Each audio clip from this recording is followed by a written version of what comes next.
It started with a video. Shocking, brutal, and in my eyes, an obscenity. As a veterinary physiotherapist, I knew what I was seeing wasn't just harsh, it was unacceptable. So I recorded my reaction, and like so many in the equestrian world, I waited to see what would happen next. The public outcry was fierce. The governing body had to respond. But was it enough? To understand the bigger picture, I went back, reading Charlotte Dujardin's own words in her autobiography, which ended at the height of her triumph at the 2012 Olympics. But the story didn't end there. She went on to Rio in 2016, defending her title and taking individual gold once again, along with Team Silver. Then, at the Tokyo Olympics in 2021, she added 2 more medals, individual bronze and team bronze, making her the most decorated British female Olympian of all time. She was unstoppable. Now, in this podcast series, I break down the scandal, the reactions, and the resolutions that followed, tracing the journey from Olympic glory to the moment everything unravelled. This is Charlotte Dujardin, the scandal, the backlash, the consequences. I'm Caroline Lindsay, horsesaddlerider.com. Let's begin.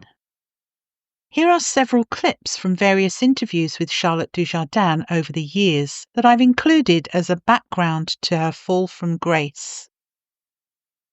People were cheering, clapping, stamping their feet. That was something I'd never experienced. It was unbelievable. It was just incredible. And looking up and hearing people screaming over the top of it, your name. And there's nothing that will beat London for me. I'm currently training up to 10, 11 horses a day, looking forwards to the other Olympics. So, I'm already thinking of Paris, what can happen in Paris. Either of you calling it quits? Is this it? Is this going out on a high, or are you already thinking about only 3 years to Paris, isn't it? Oh my God, yeah, absolutely not. I mean, there's plenty more to come, and it's so exciting for the future. And Carl, what do you reckon? How does Dame Charlotte Dujardin sound? Do you think that's got a nice ring to it? Well, I won't be calling her that. I have enough problem controlling her as it is. So please, do not give her that. I've known Charlotte for a long time. I know Charlotte, the rider, the media type, but also not as a trainer. What's she like? Come on, the truth. Is she nice? Is No, she chilled? Is she I'm not strict? nice. Now's your I moment. can answer that for you.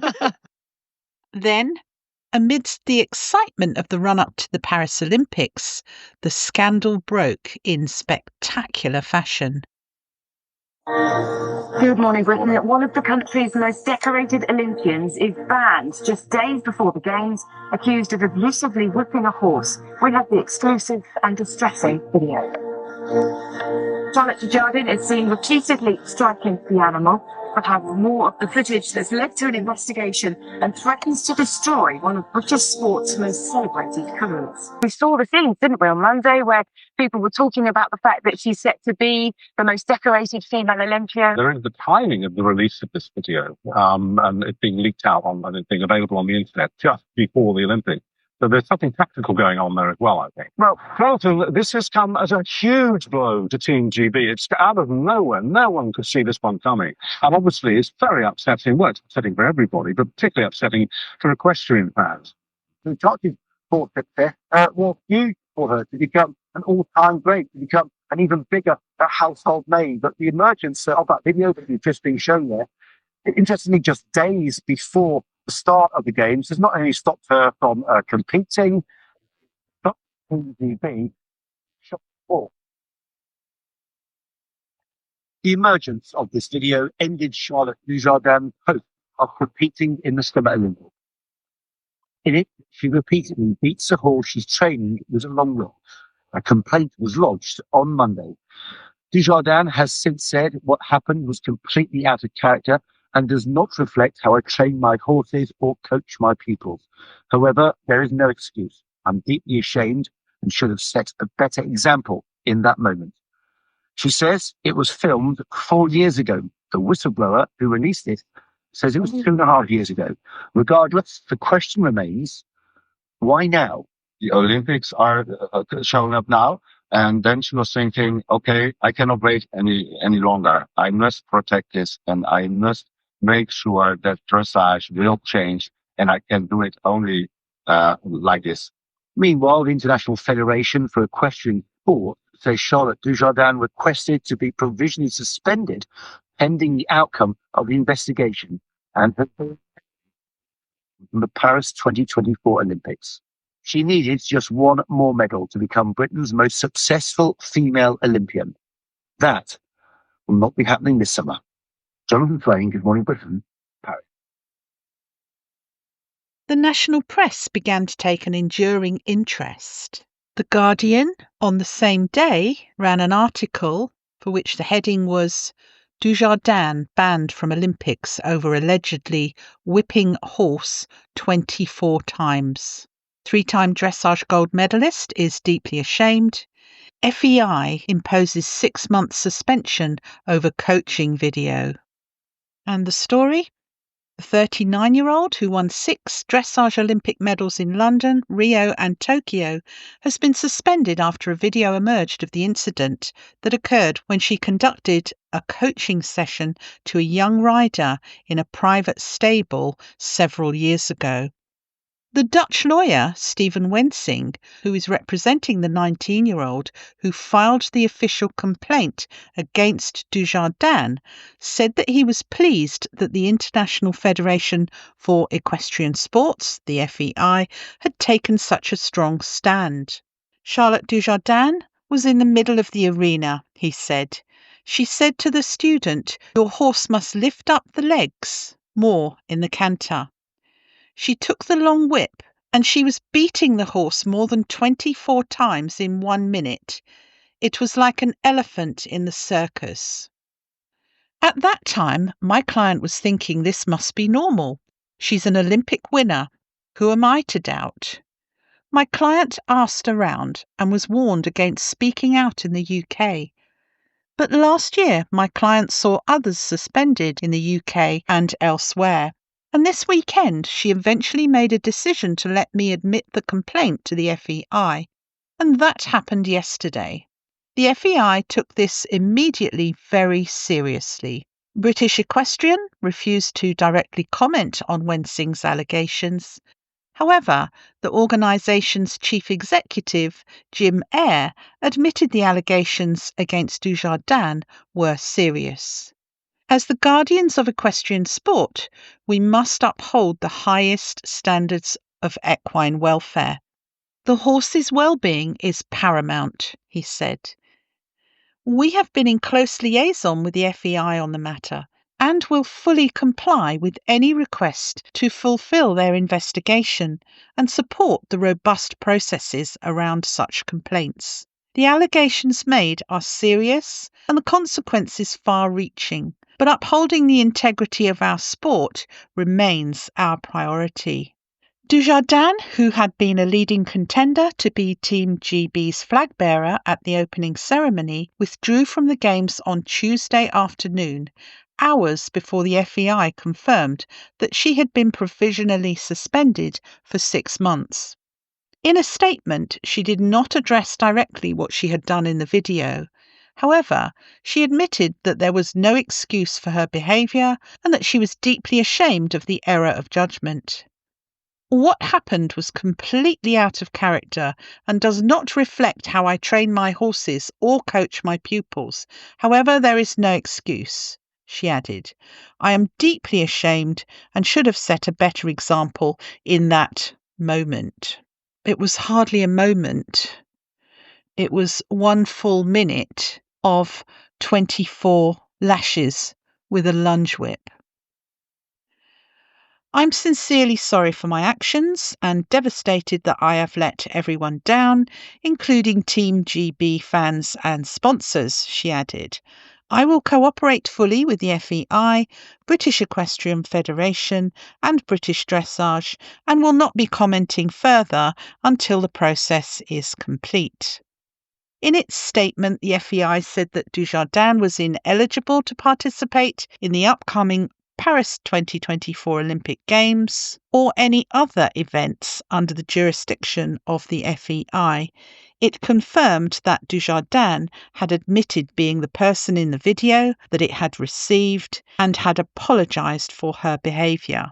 On the 22nd of July 2024, the FEI received a video depicting Ms. Dujardin engaging in conduct contrary to the principles of horse welfare, it said.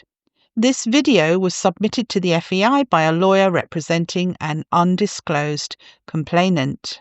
Speaking after the suspension was confirmed, the FEI president, Ingmar de Vos, said the governing body had no choice given the seriousness of the allegations. We are deeply disappointed with this case, especially as we approach the Olympic Games in Paris 2024, he said. However, it is our responsibility and crucial that we address any instances of abuse, as equine welfare cannot be compromised. The announcement also sent shockwaves through the Team GB camp, with senior officials caught unaware by the announcement. Dujardin was expected to have a strong chance of winning medals in both the individual and team event.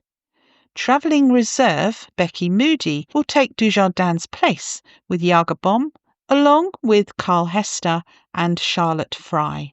A British Olympic Association spokesperson said, "The BOA can confirm the withdrawal of Charlotte Dujardin from the Paris 2024 Olympic Games, and we acknowledge the seriousness with which she is taking this matter.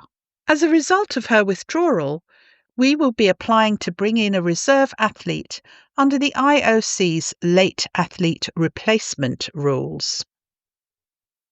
Then, normally providing equine and equestrian education on my YouTube channel, Horse Saddle Rider, I immediately felt compelled to play my part in campaigning for well-being and welfare changes to dressage horses in training and in competition, and pledged not to stop until it does change. I have withdrawn my membership from 3 professional registration bodies so that I could give myself the freedom to speak about what I found, unbound by the constraints of professional codes of conduct in situations such as these.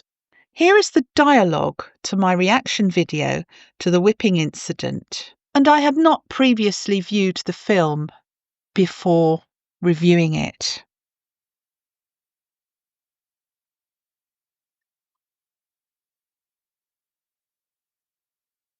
It's almost impossible to find words to describe this obscenity that we've witnessed in the world of competitive dressage this week. But I wanted to offer a detailed view from a professional's perspective on this obscene video showing an archaic, totally counterproductive and harmful training method used only by the most ignorant and or misguided. In my younger days, I was a leisure rider who trained and competed locally at dressage and showing, with some jumping, just to vary my horse's work, and because they seemed to like it. But like the majority of UK riders, I did not progress beyond riding club level, and I never pushed my horses to progress further either. Tension is the enemy of harmony. The competitive aim was always to produce cadence and lightness, and you just don't get that with a horse trained with fear.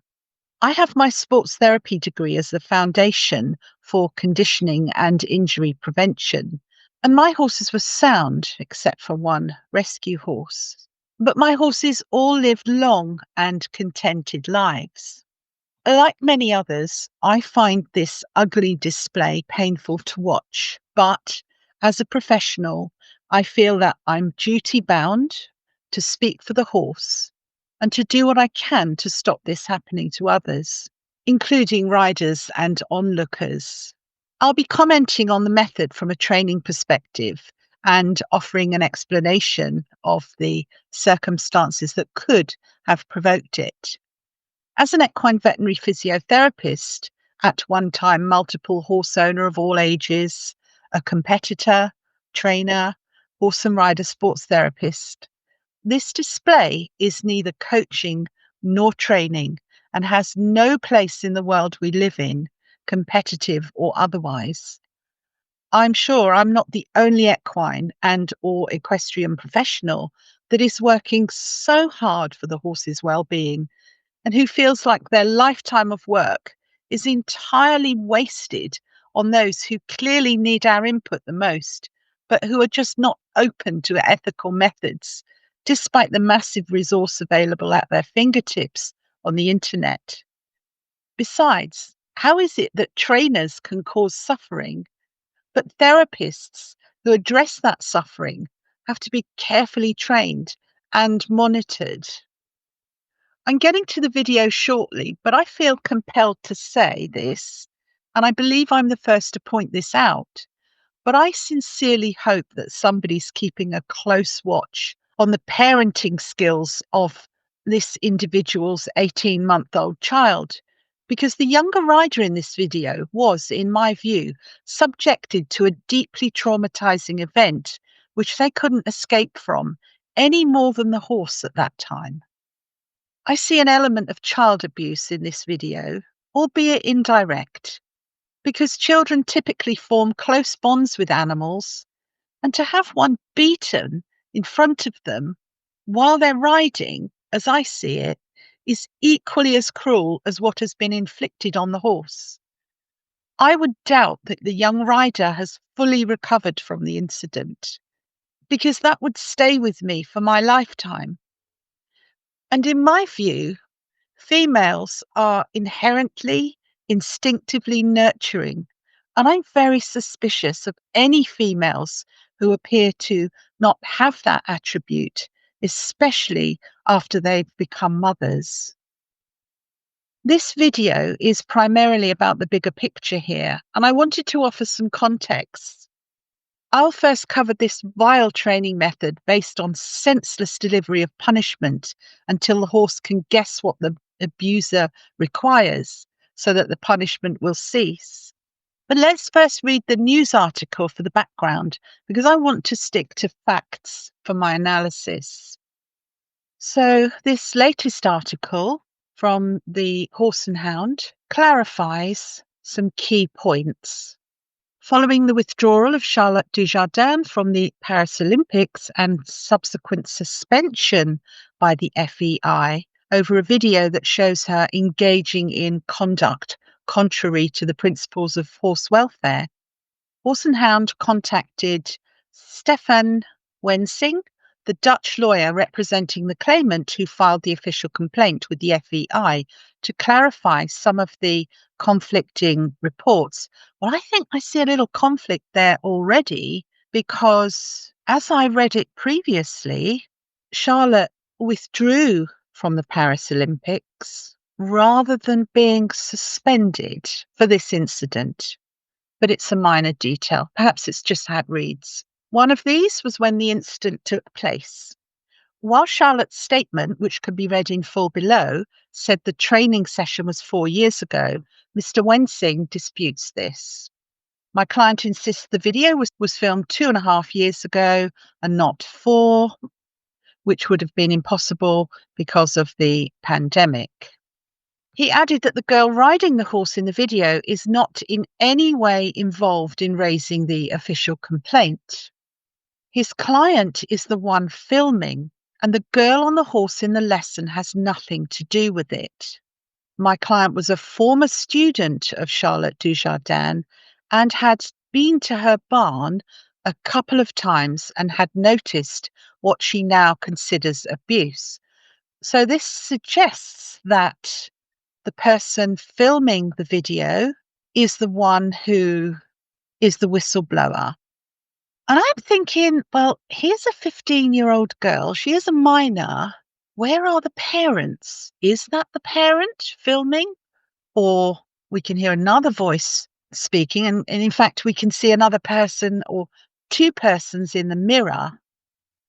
So I just question where are the parents? And even for reasons of just in case there's an accident, because the child may fall off the horse and need taking to hospital, for example, the parents should be there, especially if this is a horse that doesn't belong to the child. Or anyway, I don't know that. But at the time, she was thinking, Charlotte is a superstar. She's the best rider in the world, so she knows what she's doing. This must be normal. Well, it's normal that you would think your coach, instructor, would have a duty of care, both to the client, the rider, and the animal. During the training session on the video, Charlotte Dujardin explained to the student and my client that the horse wasn't cantering enough and must lift up its legs more. It was nothing to do with Piaffe or Passage. It was a small tour horse, not a Grand Prix horse. Many equestrian fans and others have questioned the timing of the release of the video so close to the Paris Olympics, where Charlotte may have become Britain's most medal-winning female athlete. At the time the video was recorded, my client was thinking this must be normal, he said. Then there was some doubt, and she began thinking this isn't okay. She spoke with a few people in the dressage industry who warned her not to do anything because they'll come after you. She was also afraid of victim blaming, so she didn't do anything with it. But then 2 other riders were suspended, so she became a little braver. Then a few weeks ago, she hired me as her lawyer to submit a formal complaint to the FEI. Why do you need a lawyer to submit a formal complaint to the FEI? It's almost as if they wouldn't be taken seriously. But she was still doubting whether or not it was the right decision for a few reasons. First of all, it's not that she's celebrating this, and she's aware there's a human aspect to this story. The other thing is that she was afraid the FEI wouldn't take her seriously. It's not easy to make a step like this. And from my own personal experience, it is not easy. Even if you persist and persevere over several years, powers that be can close ranks, and it's almost as if people are in denial of what they see or saw, even if there are witnesses to what you want to complain about. And yeah, whistleblowers are not taken seriously. It almost takes a series of whistleblowers before an organisation will sit up and listen. And even then, they're not guaranteed to actually do anything, because I think most of them exist to protect their members.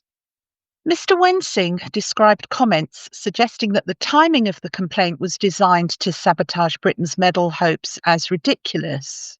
If she wanted to release this at the worst possible time, she would have done it during or after the Olympics. That would have been the worst scenario for the British team, at least now that they have an alternative that can come in and it doesn't harm them that much. Well, I consider this to be perfect timing, because the problem with abusers is that they're used to getting rewards for their abuse. And unless you remove the rewards, you will not remove the abuse. And Charlotte's statement 4 days ago, a video has emerged from 4 years ago, which shows me making an error of judgment. Sorry, let me just state that this statement was made prior to the Horse and Hound article here. Understandably, the FEI is investigating, and I have made the decision to withdraw from all competition, including the Paris Olympics, while this process takes place. So did she withdraw, as I queried earlier, or was she suspended pending investigation? What happened was completely out of character and does not reflect how I train my horses or coach my pupils. Well, yes, it does. During that session, it does. It did. whatever. But it does reflect how the horses were trained, and trained very badly, very insensitively, and very dangerously. However, there is no excuse. No, there isn't. Unless you were abducted by aliens and had a personality transplant. I'm deeply ashamed and should have set a better example in that moment. There's multiple lashings, premeditated, one after the other.